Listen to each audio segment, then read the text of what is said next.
And we're turning our attention now to some breaking news that we are following out of Texas in the case versus Billy Delgado. We understand that we have a verdict in this case, just around 2 hours. Yeah, it didn't they've take been them out. long. Of course, there was video of it. He took the stand. This is a live picture of the courtroom.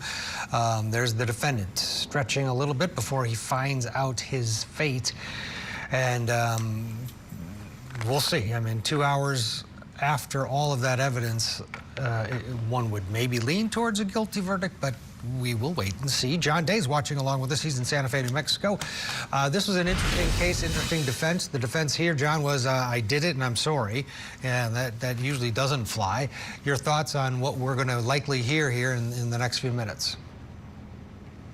Well, you know, this jury only out a short amount of time, a lot of evidence to consider, but that's a tough defense to sell to a jury in a case like this. I mean, whether they bought it or not, we'll see. But I mean, that's all they got. If you're defending the defendant in this case, you got to go with what you have. And unlikely, I would think, that that's going to fly. And John, can you talk about the differences? Different states have it a different way when it comes to sentencing. And we're understanding that it's likely this jury is going to be the one, if he's convicted, to deal with the sentencing. What's your preference when it comes to judge versus jury on sentencing? I mean, I think most defense lawyers would say they'd rather have a judge doing the sentencing with a judge sitting on the bench handing down a sentence. You're able to present the mitigating evidence. You're able to present a case if you're trying to reduce the exposure that your client has. You want a judge to make the call. Judges are, you know, professionals. Juries have a great role in this, obviously, but a jury is going to be usually more easily swayed by sentiment. A judge has to weigh a number of different factors that don't come into play when it's a jury who decides. Yeah, there was a plea deal on the table for 40 years. He's facing a max of 99 years. The strategy from the defense is let's roll the dice, let the jury sentence you, assuming there's a guilty verdict here. And I think the fact that the victim didn't die, maybe they're hoping will go towards their client's favor, and they can come in. I mean, a win here is anything under 40. Anything less than 40. Seems like he's hyperventilating there a bit. Let's get to our break. You may also notice that the clock in Washington, we have stopped that. That's because in the case against the two parents, Ihsan Ali and Zara Ali, there's a question from the jury. They're not going to read it, though, for several minutes. Let's get to our break. When we come back, we have more of this Verdict Watch coverage here on Court TV. Don't go anywhere. Okay, we'll pull out of there so that we don't hear the jurors' last names there. John Day, no surprise, guilty on that top charge. Yeah, no surprise, especially given the fact that the jurors saw the video.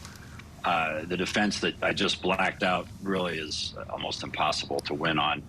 So it's a couple hours deliberating, had to consider a lot of evidence, wanted to make sure they got their votes recorded accurately, but again, can't be too surprised with the facts of this case.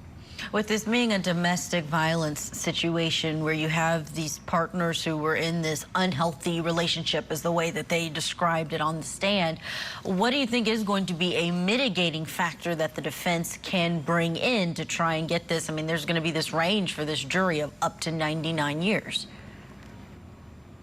Right. Well, the defense has to go with what they have, which is not much in this case. They've got to make the argument that, you know, basically the victim was asking for it. And that really never works, especially in a case where they know how badly injured, you know, basically a lifetime of care this woman is going to need based on the shooting. So, you know, they can make the claim that this was a tough relationship between the two people, but to come out and say, you know what, part of this is her fault. I mean, jurors, after hearing all this evidence, are not going to go for that.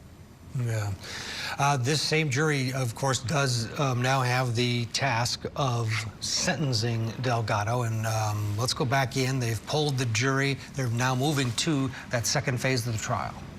This is...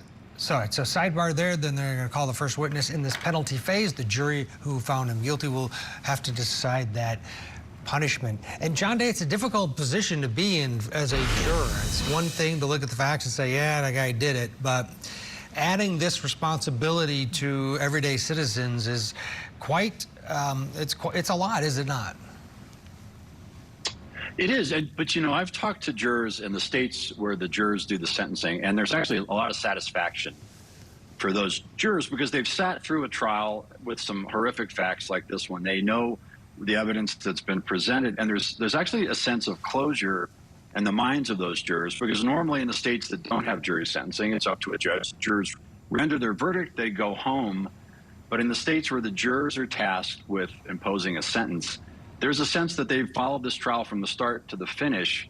And the jurors I've talked to said, that was a really satisfying moment for us. Even if it was a horrific trial, we got a chance to have the input and have our say in what happens to a defendant. So from a juror's perspective, it's actually a moment of closure and a moment to say we participated from start to finish. That's an interesting perspective, Yeah, John. And it also adds to the urgency of moving things along. We often see sentencings happen at a later date, but here, as soon as the jury is done working to get a guilt phase verdict, now we're moving to the sentencing, and it looks like they've gotten their first witness ready. So let's go in.